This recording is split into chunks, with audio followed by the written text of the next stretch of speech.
Bonjour les Sagittaires, j'espère que vous allez bien. On va découvrir ensemble vos énergies pour la deuxième quinzaine de juillet du 16 au 31. Gardez bien à l'esprit que ce sont des énergies générales, c'est comme une sorte de météo et vous seul décidez de ce que vous en faites. Donc prenez uniquement ce qui résonne pour vous dans ce tirage et le reste vous laissez. Je vous invite également à consulter les vidéos de votre ascendant et des autres signes de votre thème astral pour compléter ces informations. Ici, l'énergie avec laquelle vous entrez dans cette quinzaine, ce que vous voulez pendant cette période, comment vous vous sentez, la force qui vous soutient, le challenge à relever, le résultat global de cette quinzaine et quelques messages conseils pour finir. Les jeux que j'utilise dans ce tirage sont l'Universal Celtic Tarot et le petit oracle des runes. Vous retrouvez sous chaque vidéo, je vais arriver à le dire, en description, tous les tarots et oracles qui sont régulièrement utilisés sur cette chaîne, ainsi que le lien pour les guidances personnalisées. Alors, on est parti. Vous avez le diable, la lune, le jugement, roi d'épée, reine de coupe et le pendu. Rien que ça. 4 arcanes majeurs sur 6 cartes. Diable, lune, jugement, pendu. Autant vous dire que les énergies sont fortes, qu'elles peuvent dépasser cette quinzaine. Commencer avant, s'étendre après. Les énergies, de toute façon, c'est fluide, hein, c'est pas raide sur le calendrier exactement du 16 au 31. Prenez les choses comme ça résonne pour vous. Mais 4 arcanes majeures sur 6 cartes, c'est quand même pour m'indiquer qu'il y a quelque chose là de profond, d'existentiel, une forme d'équilibre déjà entre le masculin, le féminin. J'ai 2 cartes ici, là j'ai du masculin, j'ai quelque chose de très raide, de très contrôlant. Là, j'ai du féminin, quelque chose de beaucoup plus doux, mais de pas bien maîtrisé. Il y a peut-être la peur de se faire des illusions, de pas être bien connecté avec sa créativité, avec de se laisser un peu aller, d'être il y a quelque chose de pas bien aligné dans le masculin comme dans le féminin, et il y a justement 2 cartes ici qui amènent du renouveau, une compréhension nouvelle, le fait de se libérer, le fait de voir les choses autrement, le fait de prendre une pause aussi pour réaligner les choses en soi. Pour peut-être réaligner alors les choses en soi, mais réaligner aussi les choses dans la matière. Vous avez vraiment... il y a quelque chose là qui vous semble...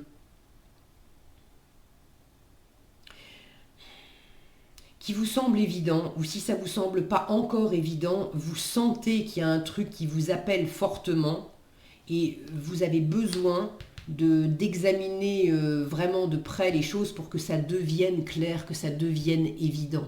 Où est ma place? Quelle est euh, la bonne situation, la bonne voie, le bon job, la bonne personne? Elle est où l'évidence? Mais il y a quelque chose de très profond là, de très existentiel. Alors, vous entrez dans ce tirage avec le diable. Euh, une énergie très, très vive. Alors, il y a de la domination. Est-ce que c'est vous qui dominez une situation, qui dominez votre environnement, qui exercez une forme de contrôle sur une personne, sur une situation? Est-ce que vous vous sentez piégé, dominé? Le diable peut parler d'obsession, de toxicité, d'addiction. Est-ce que vous êtes sujet? Est-ce que vous vous sentez pris au piège dans une forme d'obsession, dans une forme d'addiction, dans ceux qui se sentent coincés là-dedans? Il y a vraiment une envie de, de se purifier, de repartir à zéro, de nettoyer tout ça, de sortir vainqueur aussi de ce qui vous empêche, de ce qui vous enferme, et de commencer à comprendre, vous l'avez en résultat, que dans cette addiction ou dans cet enfermement, je le dis souvent quand j'ai le diable ne nous kidnappe jamais. Donc dans quelle mesure, avec le pendu, je me rends compte je me suis empêché moi-même, je me suis attaché moi-même, je me suis limité moi-même, je me suis sacrifié. J'ai accepté de le faire. Alors j'en avais peut-être pas conscience. J'ai failli dire confiance. Dans quelle mesure je l'ai fait parce que je manquais de confiance. Alors je me suis attaché à quelqu'un qui semblait mieux savoir. Parce que moi je ne me faisais pas confiance. Mais le fait est que maintenant c'est l'autre qui dirige la barque et j'ai perdu mon pouvoir personnel parce que je l'ai remis dans les mains de l'autre. Vous voyez comment on glisse dans le diable, en fait, en y allant soi-même. Le diable, il nous kidnappe pas, il nous attire avec des choses qui sont séduisantes, agréables. Et on y va de notre propre chef. C'est une fois qu'on se retrouve piégé dans la situation qu'on se dit ah mince, c'était pas aussi chouette et aussi libre et aussi sain que ça en avait l'air. Mais j'y suis allé, j'ai accepté d'y aller. Alors, est-ce que c'est vous qui êtes prisonnier? Est-ce que c'est vous qui exercez cette maîtrise, cette emprise sur votre environnement? Vous avez envie de suivre votre intuition. Vous avez envie d'éclaircir aussi des zones d'ombre. Vous avez envie de sortir de l'illusion. Vous avez envie de suivre votre créativité. Vous avez envie d'apaiser des choses qui sont vives. La lune, c'est une énergie paisible, c'est une énergie d'incubation. Donc là où il y a quelque chose de très tourné vers l'extérieur, de très fiévreux, on a quelque chose qui se calme, qui incube, qui tranquillise avec la lune. Mais la lune, c'est une carte qui parle de doute, de peur, d'insécurité. Donc pour certains, vous avez certaines, ceux qui sont aux prises avec des rapports dominants-dominés, avec des addictions, avec des choses toxiques, vous avez envie peut-être aussi de vous faire accompagner, d'entamer une démarche thérapeutique pour descendre en vous-même, pour comprendre comment vous libérer.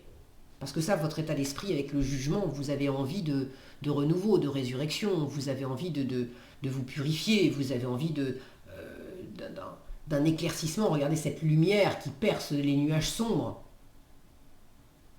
Le jugement, c'est quand même des morts qui sortent de tombes. Donc vous avez clairement envie de vous libérer, de vous retrouver pleinement vous-même, d'opérer du renouveau dans une situation qui peut-être paraissait bloquée. Et ça peut passer par une introspection.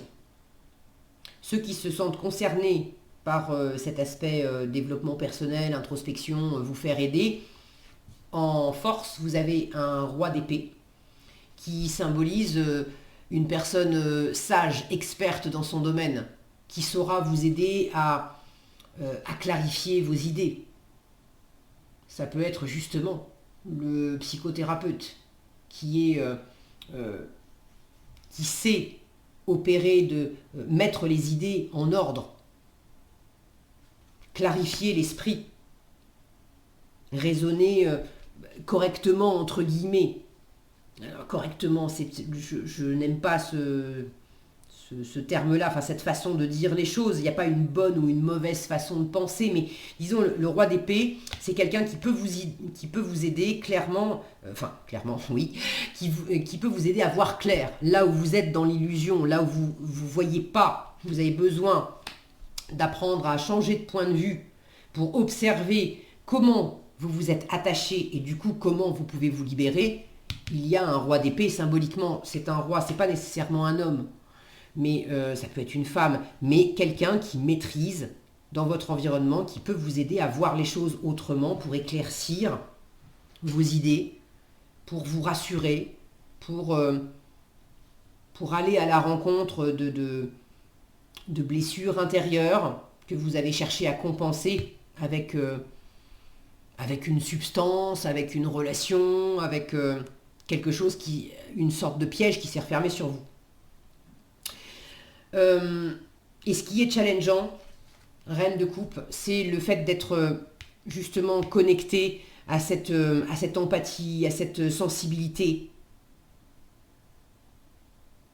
Là, il peut y avoir une difficulté à vous mettre en contact avec vos émotions. Alors ça, c'était pour ceux d'entre vous qui se sentent enfermés, empêchés.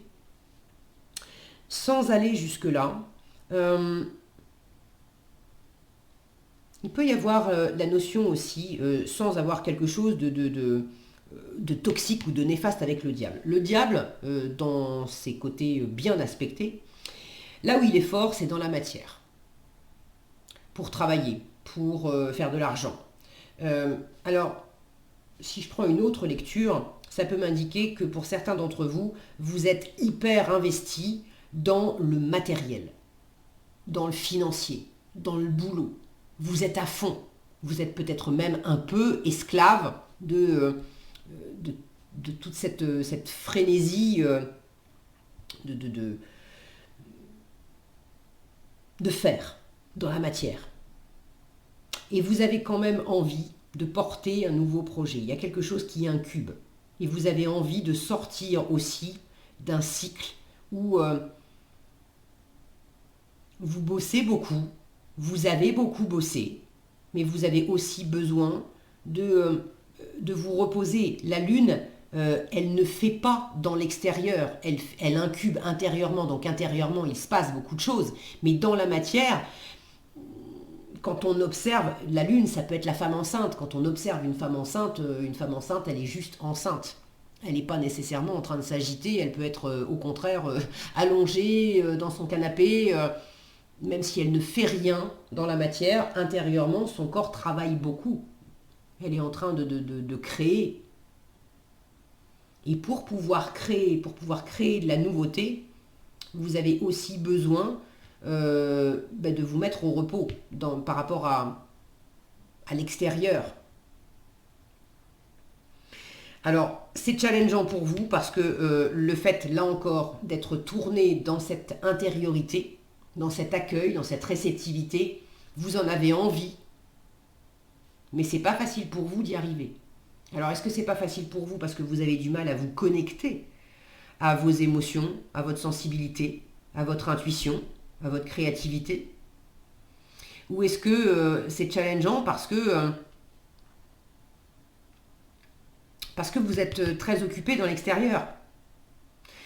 Honnêtement, si vous vous dites oui, c'est ça, c'est qu'en fait j'ai pas le temps.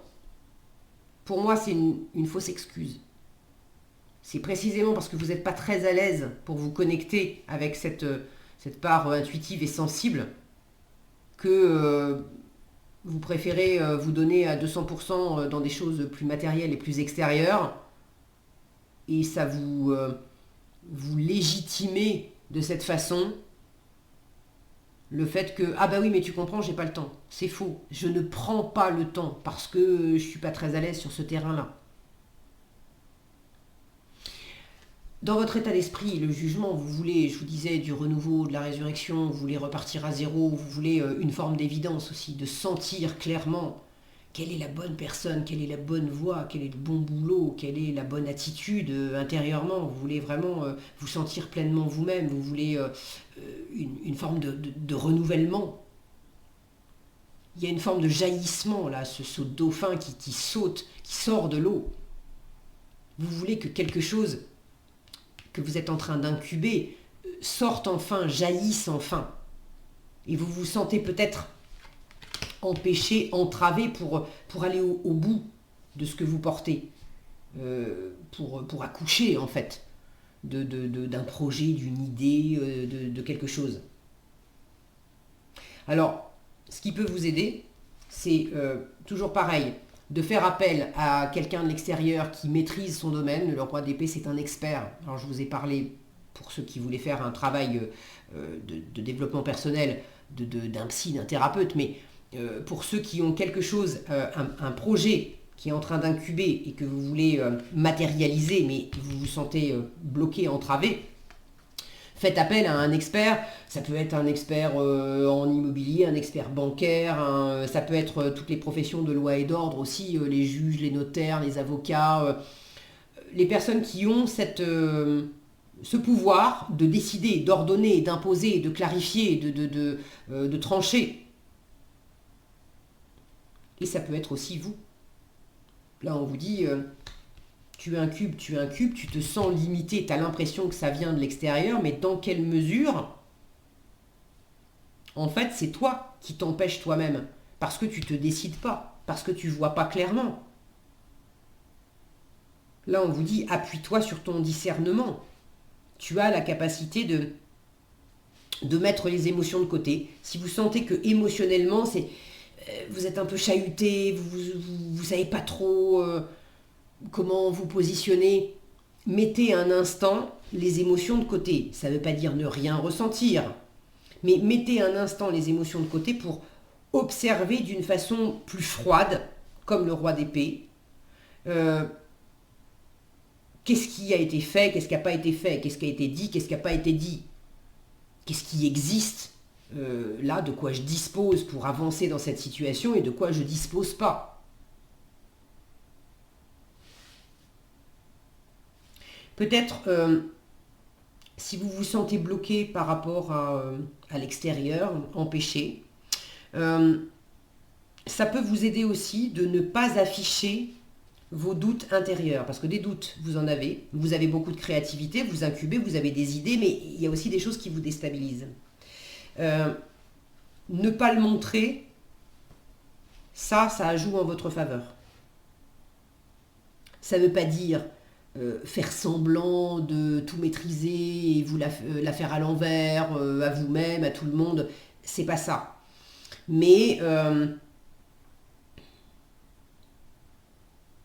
quand on postule par exemple à un nouveau job, on sent que ça nous appelle profondément, on a très envie d'y aller, on sent que c'est fait pour nous, mais en même temps, on a les pétoches parce que ce type de job, on ne l'a jamais fait, ou que ça implique certaines responsabilités qu'on n'a jamais prises.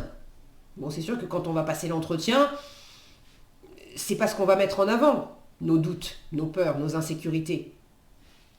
On va plutôt afficher le fait que voilà ce que je maîtrise, voilà ce sur quoi je peux m'appuyer. Et je ne vais pas montrer que je me sens déstabilisée par d'autres aspects du poste. Donc tout ce qui est de l'ordre de l'analyse fine, de la clarification, de dire aussi clairement si c'est noir, si c'est blanc, on y va pas. Il y a peut-être besoin de trancher les liens, de trancher... Quand je vois cette langue, dans quelle mesure vous vous êtes senti empêché aussi de parler. Si c'est le cas, on vous dit, mais dis clairement les choses. Le roi d'épée, il ne tourne pas 3 heures autour du pot pour dire ce qu'il a à dire. La reine de coupe, elle pourrait rester simplement à ressentir sans exprimer. Dans cette position, j'entends, hein, en challenge. Là, on vous invite vraiment à extérioriser. En résultat, bon, si vous attendez du mouvement et une forme de révolution, le résultat, c'est pas là maintenant. Le résultat, en fait, pour moi, c'est pas mauvais, hein. Le truc, c'est qu'il y a besoin de prendre un temps d'observation, de repos peut-être, pour savoir comment je m'y prends pour me libérer, comment je m'y prends pour faire fructifier, comment je m'y prends pour opérer du renouveau. Parce que ce pendu, pour moi, il est très abondant. Puis regardez, il a un trésor entre les mains, il a un gland doré, là. Donc il y a une graine, vous avez quelque chose de précieux entre les mains. Et il s'agit de ne pas faire n'importe quoi avec. Donc si vous vous sentez empêché, entravé par l'environnement, ne voyez pas ça comme quelque chose que vous subissez. Reprenez avec ce roi d'épée, reprenez aussi la maîtrise et le contrôle de la situation en vous disant, voyons comment je peux observer les choses autrement, comment je peux faire fructifier la situation, et si les choses sont bloquées juste là, maintenant, pendant cette quinzaine, en fait, qu'est-ce que ça m'apprend? Ça me laisse aussi du temps finalement pour aller dans une forme d'introspection. Et je ne me serais peut-être pas laissé moi-même cet espace si l'extérieur m'avait pas contraint à faire cette pause. Et si vous sentez vous-même que, au contraire, l'extérieur vous pousse à agir, à faire, etc., c'est un peu challengeant pour vous de vous poser, de vous reposer, d'incuber, là, à ce moment-là, vous réussissez à prendre cette pause avec ce pendu en résultat. Ok, qu'est-ce que vous avez en conseil? Dagaz, Inguse et Mimir. Alors, Dagaz vous dit « Et la lumière fut ». Le jour est de retour sur la nuit. C'est la fin d'une ère et l'aube d'un nouvel éveil spirituel. Ce renouvellement avec le jugement, cette lumière-là qui vient percer les nuages sombres, là où il y avait de l'ombre, on a enfin quelque chose de lumineux. Il y a quelque chose qui s'éclaire, qui se perce avec ce roi d'épée. Donc, et la lumière fut, le jour est de retour sur la nuit, c'est la fin d'une ère et l'aube d'un nouvel éveil spirituel. Célèbre ton succès tout en restant humble. Félicitations. Inguse vous dit, un nouveau départ t'attend au prochain croisement. Il y a vraiment de la nouveauté. Un nouveau départ t'attend au prochain croisement. Tu es inspiré à aller de l'avant, à sortir de ton isolement spirituel. Alimente ton feu intérieur et fais de la place pour accueillir le renouveau. Tout ira bien, voire mieux encore. Et Mimir, pour finir, vous dit « Une personne arrive dans ta vie, elle te guidera un temps car elle a expérimenté ce que tu vis. Tu peux te fier à sa sagesse lorsque tu es en proie au doute.